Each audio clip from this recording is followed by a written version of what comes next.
Good morning. Thank you for coming. I will tell you a little bit about my background to get you to the incident which took place and caused what happened. I was born in Alexandria, Egypt, to an Orthodox Coptic Christian family. Coptic Orthodox is similar to Greek Orthodox.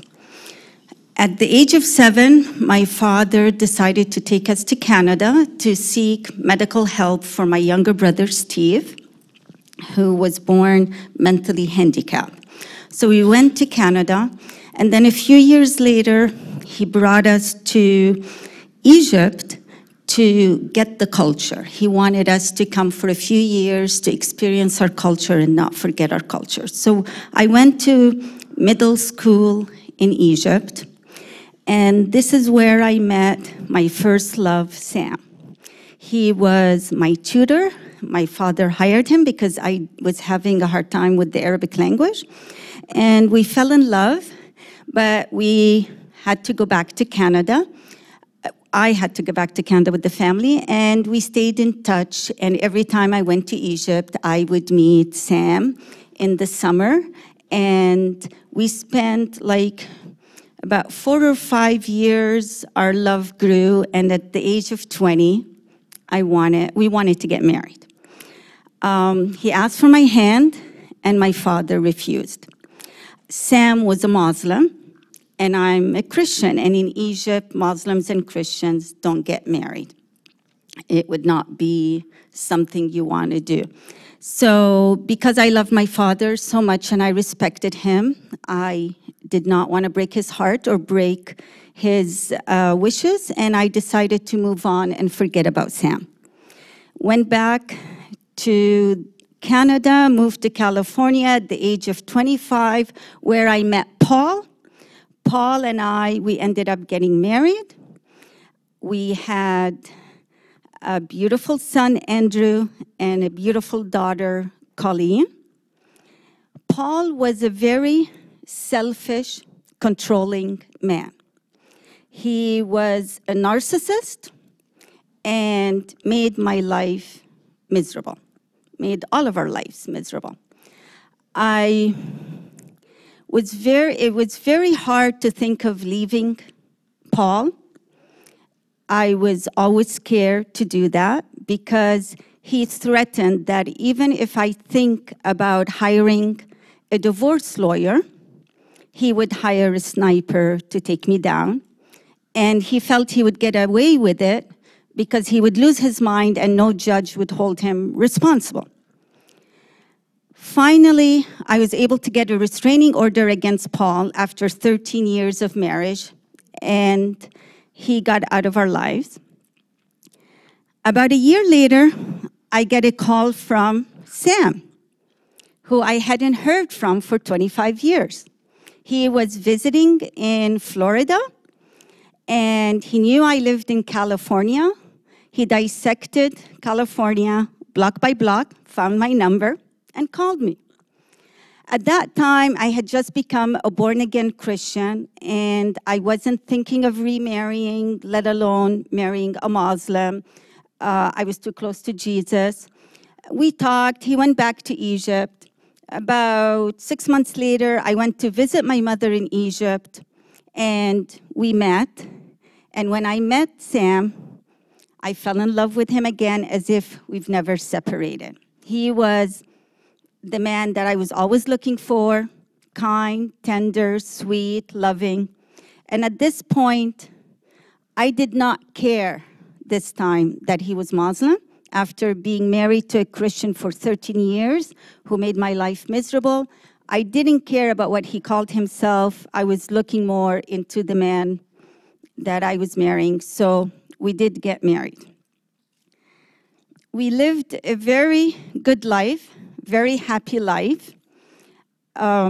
He took very good care of me. I was the breadwinner as a CFO of a corporation. He could not land a good job in the States. He did not know the language very well, and he couldn't get a decent job. So we decided I the breadwinner, and he takes care of me, he takes care of the house, he cooks, and I just loved a homemade meal after a long day at the office. So we did this, and the kids, after a long custody battle, were back and forth between me and Paul, as you can imagine. And then about 9 years into the marriage, another thing I was doing for Sam is I was supporting his ex-wife in Egypt with his 2 daughters through medical school. And I started getting tired of doing so. My kids were getting older, now they need to go to good schools, and I was tired of supporting him, and I wanted my money to go to my children. And even though I was happily married and was very comfortable, I chose the children over him, and I wanted to get a divorce. I wanted to get out. I couldn't do it anymore. I was tired. Sam felt betrayed that I chose the kids over him. But we did come to an agreement, and we got an amicable divorce in Orange County, where we both signed on it. We had no kids, we had no wealth. So in 6 months, if no one disputes it, it's automatic. So we did that in mid-December 2018. But he asked to stay in the house for 3 weeks until he finds a place to live. And I did not want to throw him out in the street. So I agreed. Right after this happened, I started getting sick. And I started feeling aches and pain throughout my body. The pain was so much that I couldn't go to work. It was December, and it's year end for a CPA. That's not a good time to not be at work, but I couldn't go. The worst thing was my head. My head felt like it was going to explode. I couldn't even blink my eyes without feeling excruciating pain in my head. I just sat on the couch and tried not to move day after day after day.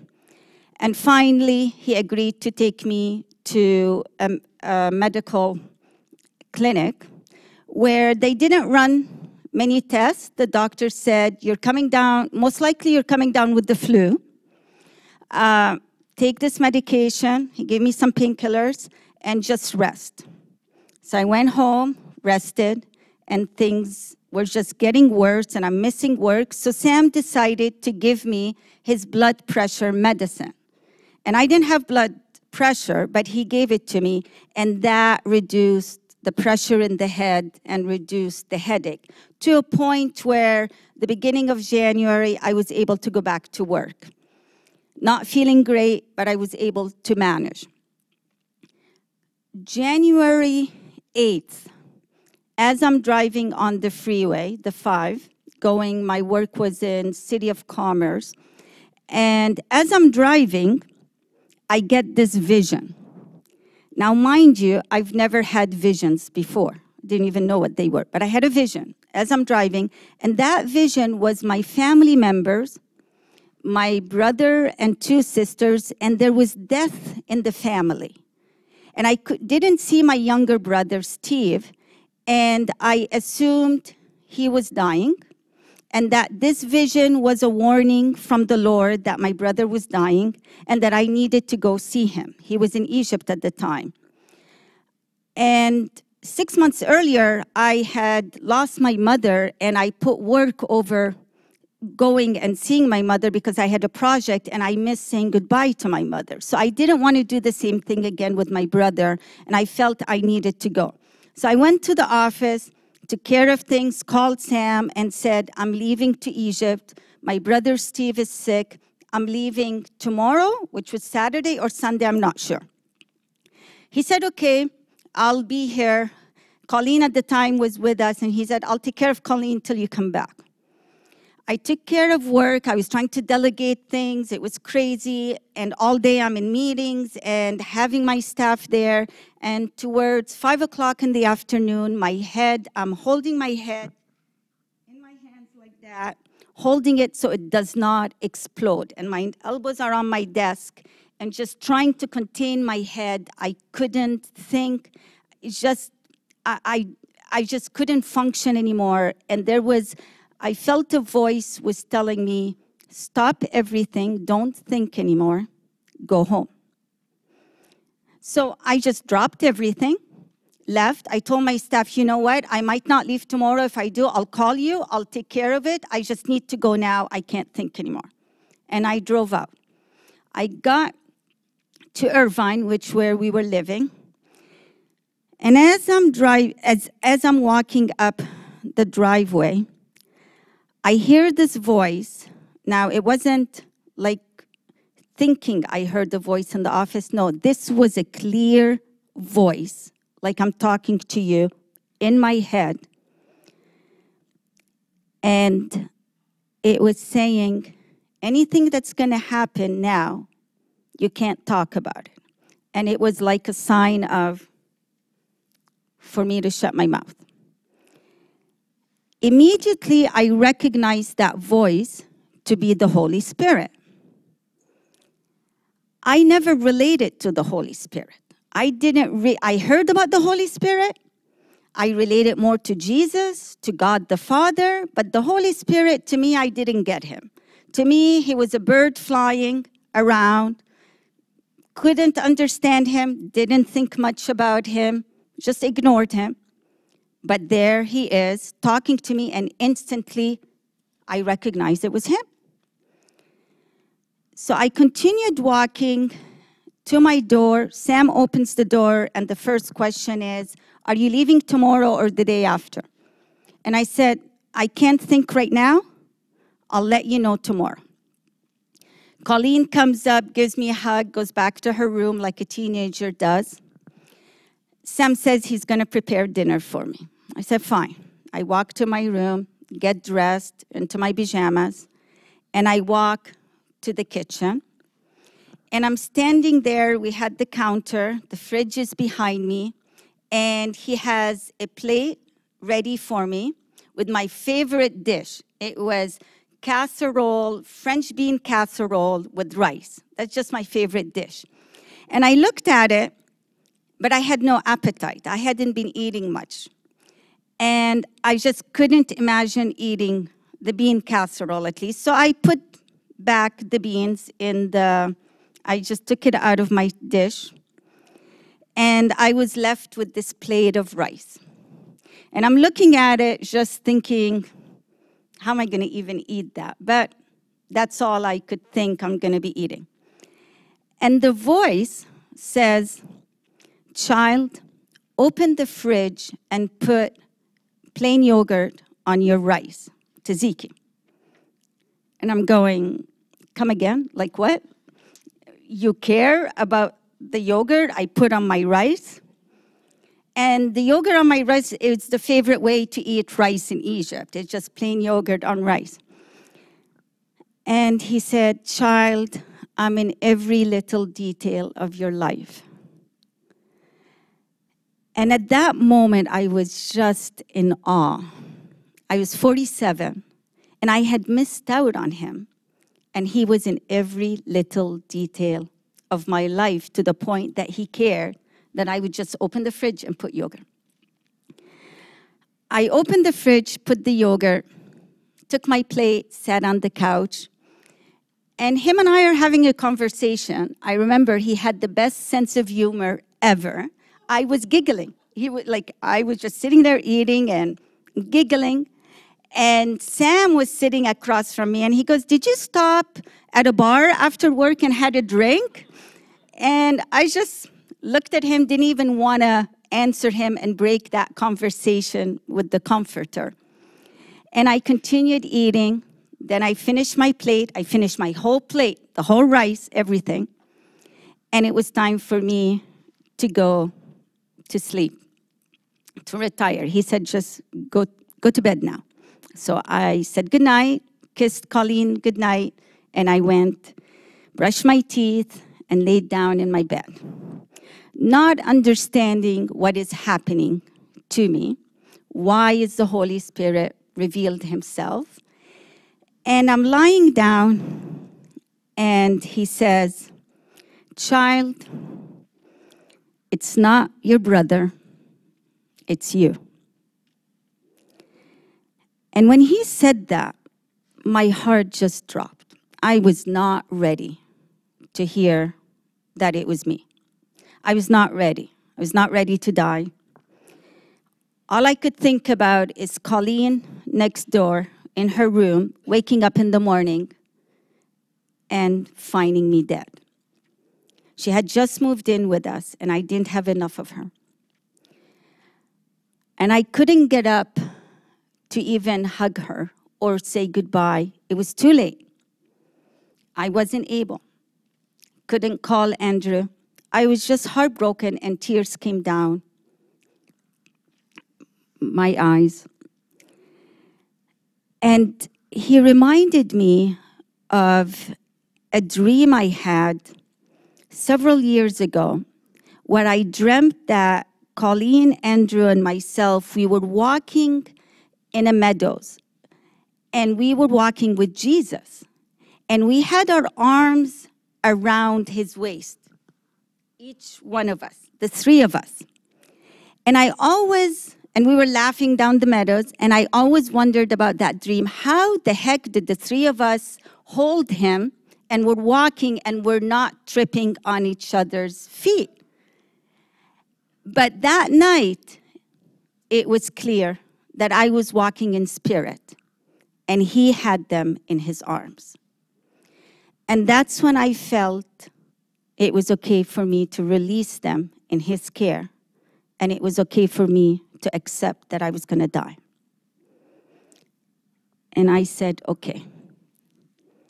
The tears stopped, and I was okay to die. And then he said, "Child, you're going on a journey. You'll be back, and you'll be my ambassador."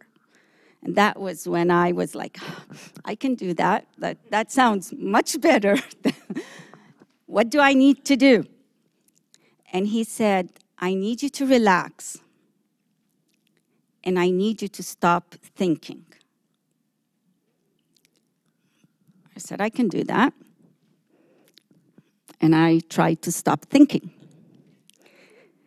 That was not easy. I kept thinking, am I thinking? Did I stop thinking? I kept tripping. And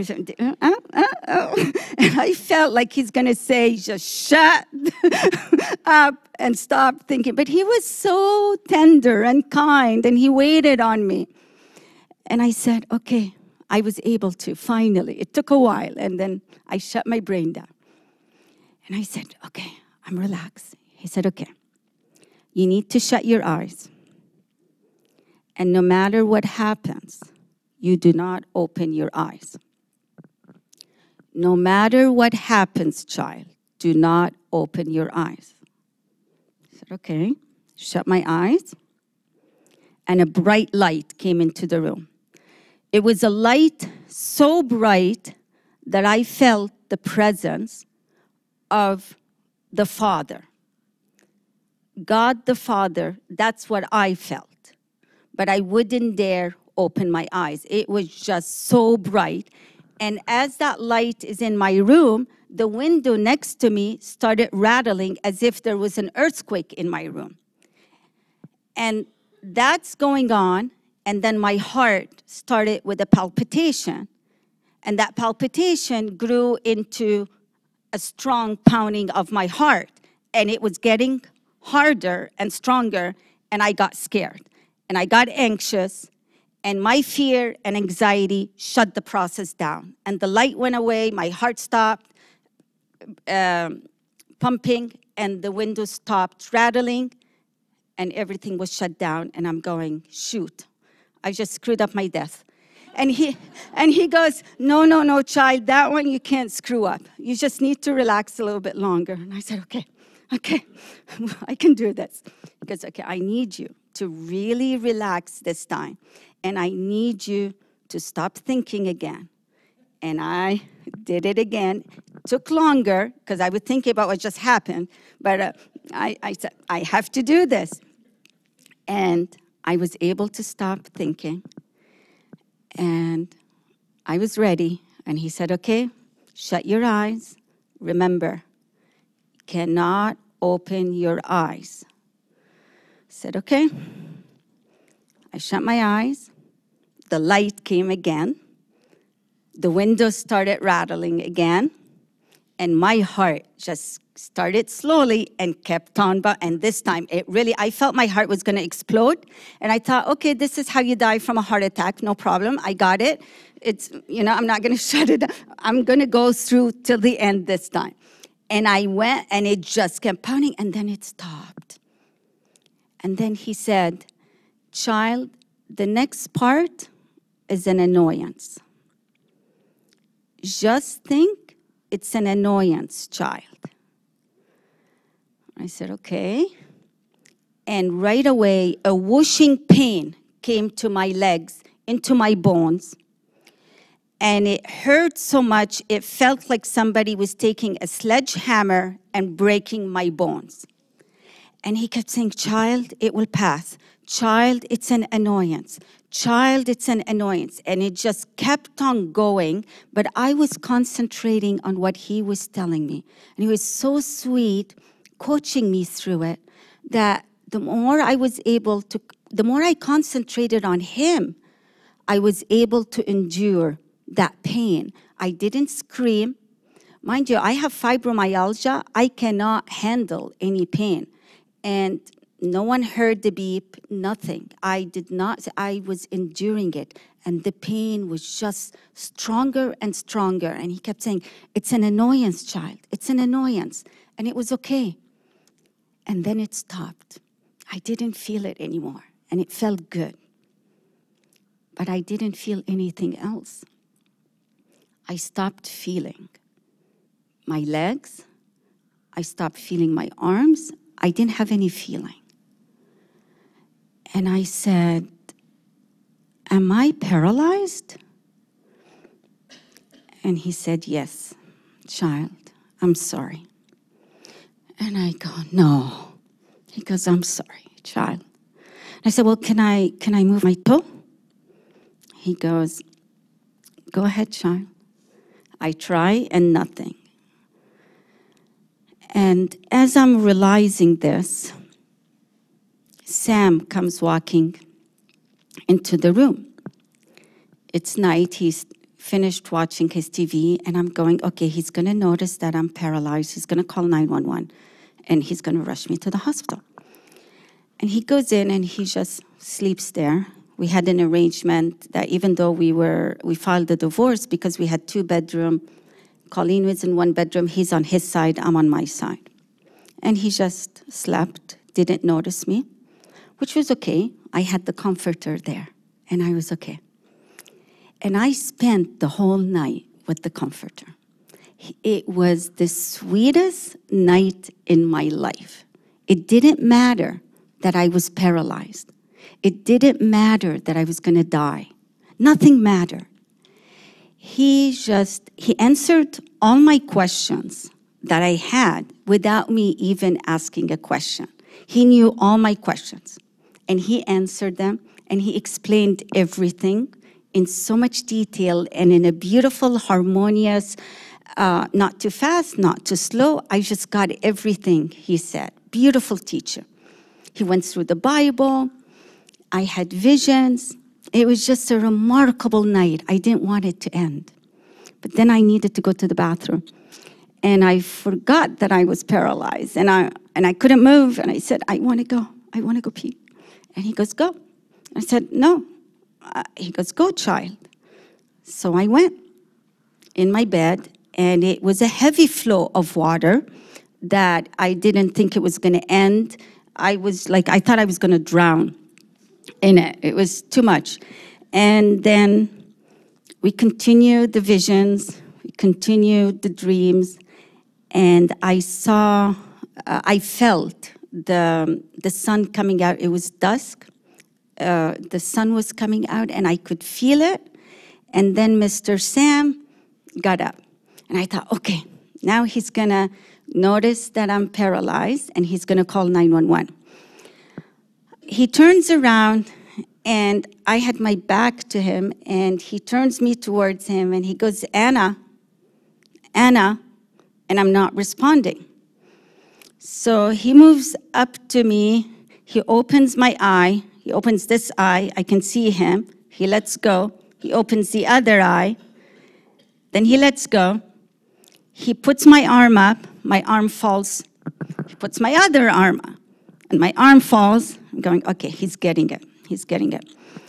And then he pats me down and realizes, he goes, you're wet. We need to get you out of your clothes. And I go, okay, good. You know, he's so kind. He's going to clean me up before he calls 911. So he gets up, and he walks to my side, and he starts taking my gold watch off. And I'm going, why is he taking my watch off? And he puts it away, and then he gets a pill, and he puts it in my mouth. Now, I'm paralyzed, so my teeth are clenched. And he puts the pill, and he squishes it through my teeth. And it was a bitter pill, and it tasted like a Xanax. And I'm thinking, why is he giving me a Xanax in the morning? I'm already limp. What's going on? And then he takes a mint, and he puts it in my mouth.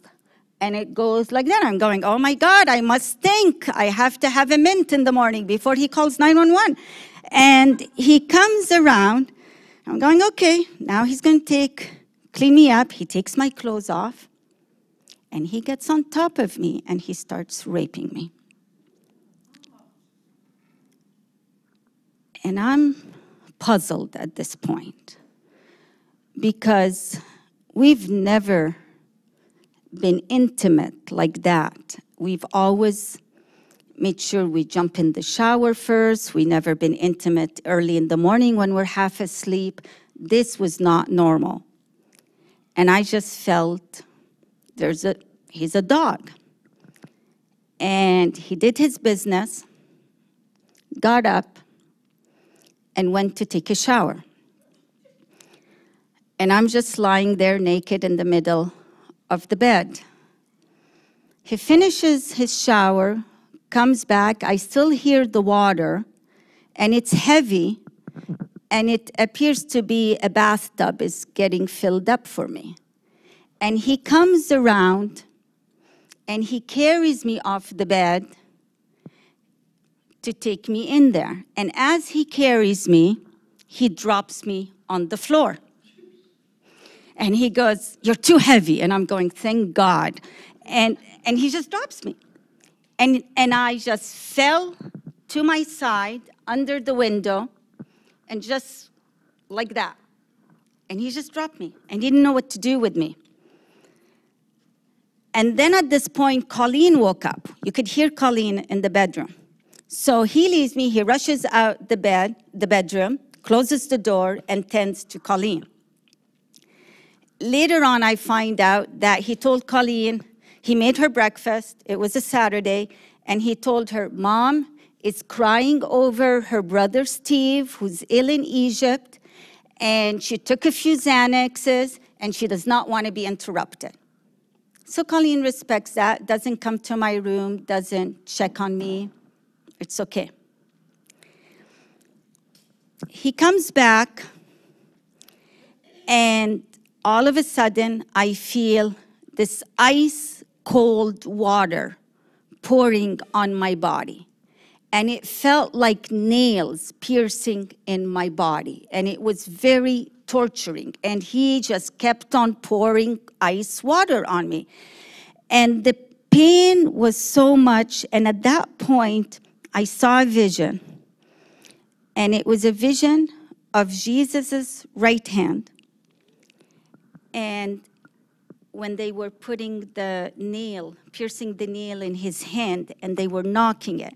And as I saw that vision of the nail going in his hand, I was able to endure the feeling of nails in my body, and it was okay. I still had the comforter there, and it was okay. I just wanted it to end. And again, it was an annoyance, and I wanted it to end. And then it stopped. And he left the room. And I was relieved. Then he came back. And again, he got me more water and more ice water on my naked body. And my body was going into shock. It was not a good feeling to get ice water when you're paralyzed. And my body was really in shock. And again, I saw the vision of the hand of Jesus. And again, I was able to endure. And it was okay. And I just endured that torture, and it was okay. It was another annoyance. And then it stopped. And he left. Then he came back in. And this time, he stepped over my body with his legs, like that, and I'm sideways. And he held my nose tight. And he just kept holding my nose tight. And I couldn't breathe. But then my mouth went, I opened up as a reflex. Remember, I'm paralyzed and my teeth are clenched, but somehow a reflex happened and I grasped for air and he got startled. So he let go and he left the room. And this is when I remembered my $1 million life insurance. I had not had a chance to cancel it. And he would benefit $500,000. My kids would get the other half. Then he came back. He did the same thing again. He went over my body, held my nose tight, and kept holding it longer this time. And again, my mouth opened, and I grasped for air. And again, he didn't like that. He got startled, and he left. And I'm lying there naked, curled up, not knowing what's going to happen again, but I'm in peace. I'm not afraid. There's no fear at all. I'm in total peace. The Comforter hadn't left my side. It was okay. It didn't matter what was happening to my body. It didn't matter one iota, nothing. The presence of the Comforter was beyond anything you can imagine. This was nothing. Then he came back again. And again, he stepped over my body. But this time, he not only shut my nose, he put his hand on my mouth. But he was very gentle. I remember, he didn't push. It was a very gentle held, shutting my nose, and just kept his hand over my mouth. And this time, I knew and I felt that was it. I couldn't breathe. He wasn't letting go. And it was, I was suffocating. And as I was suffocating, I saw up to Jesus' knees. I couldn't see anything. It was his white robe. I saw a hand, and he's reaching out to me, and I'm reaching out to him, and I didn't want to let go of Jesus. I didn't want Sam to remove his hand this time. I wanted to go with Jesus. I didn't want Jesus to leave without me. Didn't want to let go. It was okay. I wanted to go, and I didn't want to leave. And I kept on going, and it felt there was no end to what just happened and a beginning of something else. I just kept on going, and it felt like as if I had a coat on, a heavy coat. And I just took it off and just kept on going. It wasn't, you just keep on going. And I felt free and saw the sky open up. It was white clouds first, and the white clouds just opened up to a beautiful blue color of a sky. And around the sky, there was these big animals flying, colorful animals, like incredible colors, and flying. Animals I've never seen in my life. I've actually seen them only in the movie Avatar that came out later. If anybody saw Avatar, it's those dragons with the gorgeous colors. They were flying around. And then I found myself at a beautiful garden, greenery, and there was a wedding. It appeared to be like a banquet wedding, and there was a bride. And I wanted to see who it was. I thought, oh, I'm the bride. No, it wasn't me. It was somebody else, but I couldn't see her face. I tried to come in front, and I couldn't see her face. And then I found myself going into a corridor,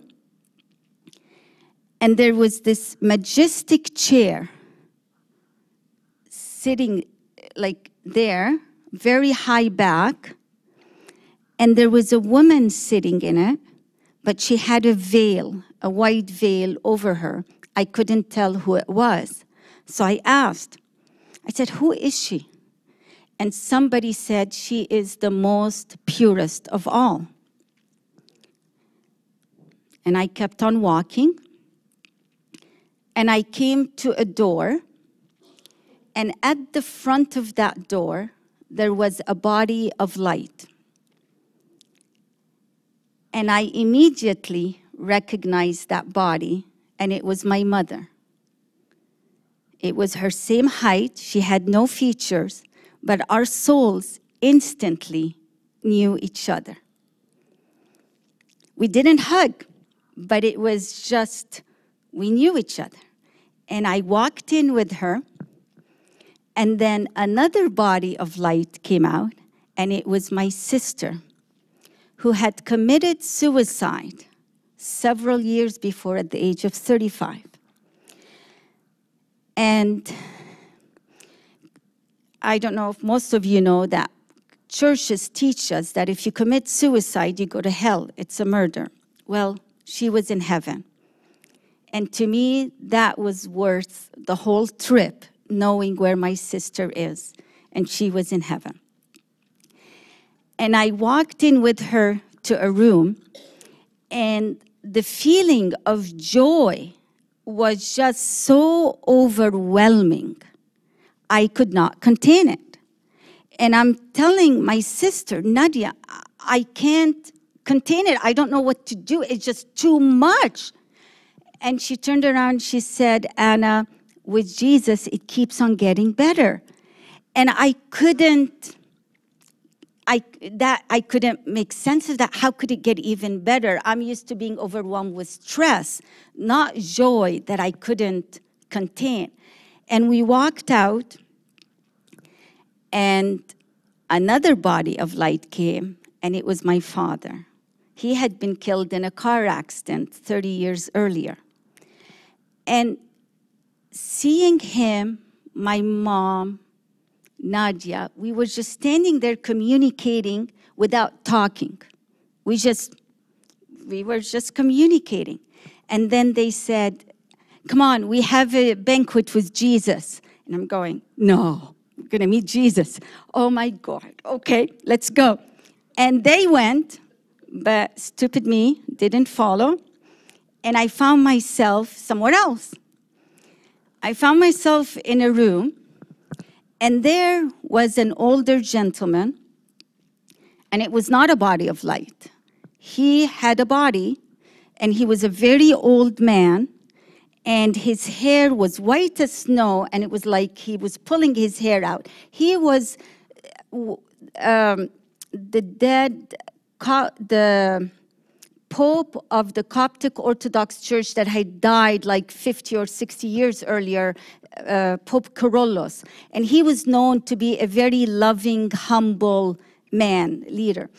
And he was there, and he goes, child, where have you been? Where have you been? And I just looked at him, and I hadn't gone to the Coptic Orthodox Church for more than 10 years. And I looked at him and I said, well, I've been going to Calvary. Sorry. And he goes, why, child? Why? And I said, well, I haven't found much love and kindness in the Coptic church, so I've been going to Calvary. He goes, child, what is your name? And I said,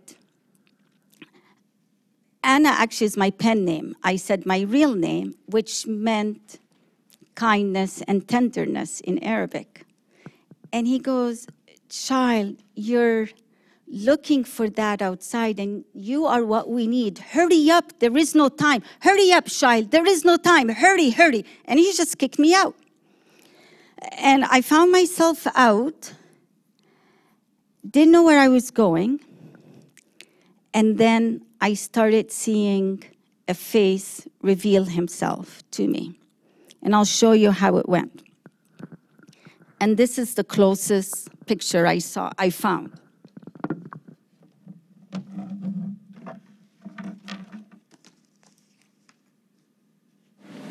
And I started seeing this face reveal himself. And it was going down really slowly. And going down like this. And slowly, very slowly. And I saw his eyes. And then he was covering his nose. And it was taking very long to reveal his nose. He had a very long nose, to the point that I said, you're Jewish, aren't you? And he just smiled at me. And he was just going down, and then I saw it was his face. And that was the last thing I saw in heaven. And I found myself over the freeway. I don't know how. I'm looking down, and I'm seeing the Y, the 5 and the 405, and it's so dry where I was looking at. Then found myself in my bedroom, and Mr. Sam is on the bed, and he finally was able to carry me off the bed, and he had me in his arms, my naked body, and he's holding me, and he's crying over me. And as soon as I jumped back into my body, I couldn't handle him touching me. So I jumped out of the bed, standing in front of him, naked, and I was not embarrassed to be naked, and I was not paralyzed anymore.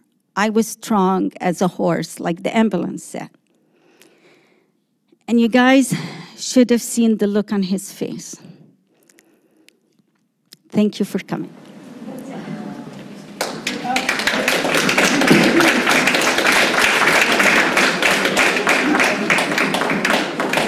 Thank you so much. Catherine is going to pass around the microphone for questions. It was really crazy afterwards. A lot of incidents happened. Just briefly, I ended up going to a mental hospital because I was the person coming, I was stressed, overwhelmed, and must be having a nervous breakdown. So I was the one in the mental hospital for a while. But there's a lot. I ended up losing my daughter because when you go to a mental hospital, you don't keep your daughter, especially when you walk around the house naked. So that was a trip to try to get my daughter back. So there was a lot of events that took place until we were able to end it. But I did do a forensic hair analysis because I didn't know what had happened to me. I didn't realize it was premeditated at the time. I wasn't sure if he was just finishing me off because I was paralyzed and he didn't want to care for me. And I went to see if I had a heart attack. It wasn't a heart attack. I got a brain scan. It wasn't a stroke. So a lawyer told me, go get a forensic hair analysis, which I did 3 months later. And the report came back, and I'll just read quickly what the report said.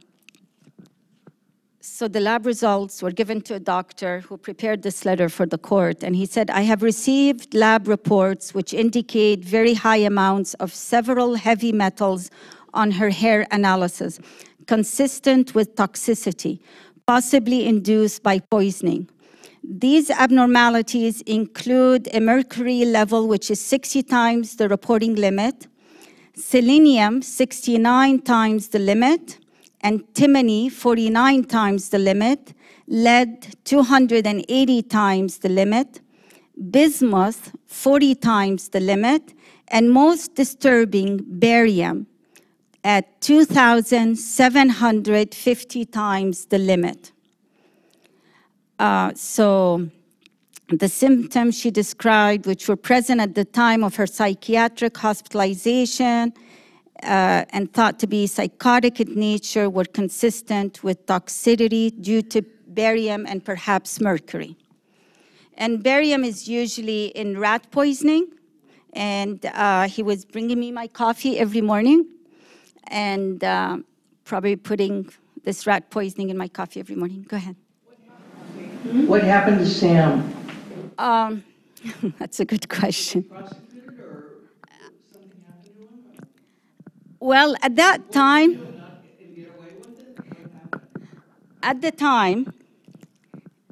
being it was in Irvine, I'll read you something else. Irvine was, at that year, there was a report released from the Orange County Register written in June 17, 2009. My incident was January 2009. The headline was, "If it's America's safest city, it must be Irvine." And this incident happened in Irvine, and they did not like to investigate attempted murder or anything like that at the time. So the investigator called me. She didn't even meet me. And she said, "Do you have anything to prove that he put the barium in your coffee?" And I said, "No." She goes, "Do you have a video?" I said, "No." She goes, "Well, I suggest you take a journal and journalize in case something like this happens to you again." And that was it. That was the end of it. I'm wondering if you had any success in the hospital with anybody understanding what you were trying to tell them, and if anybody considered something other than a psychotic episode. At the time of the hospital, I did not talk about the event. Trust me, I was put in a mental hospital and I didn't even say what happened to me. Could you imagine if I had spoken and said I saw my mom, I saw Jesus and the Holy Spirit, I'd be locked up till today. So I didn't say anything.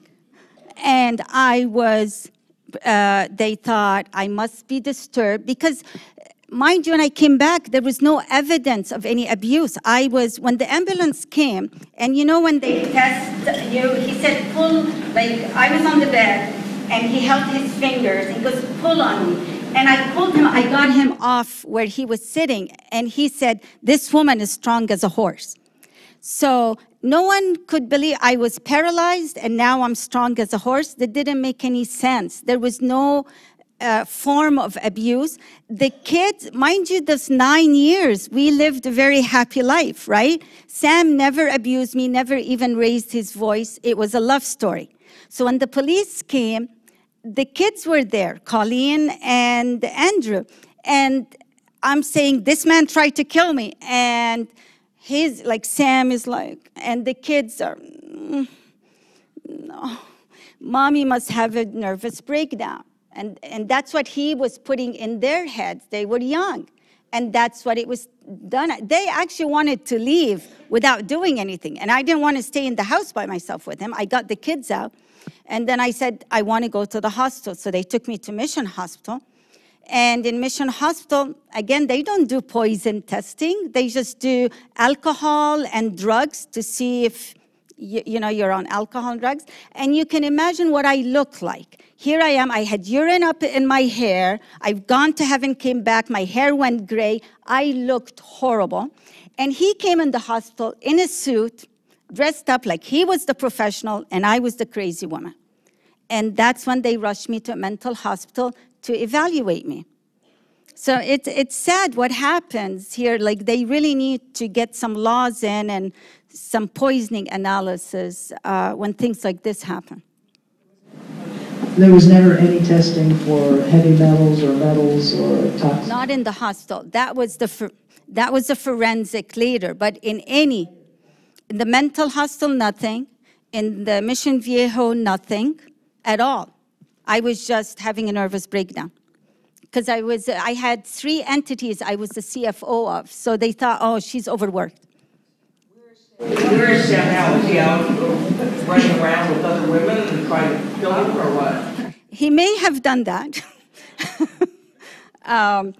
Sam is away. He's in Egypt now. I know that. I haven't changed my phone number, but I get calls from him, and I know where he is.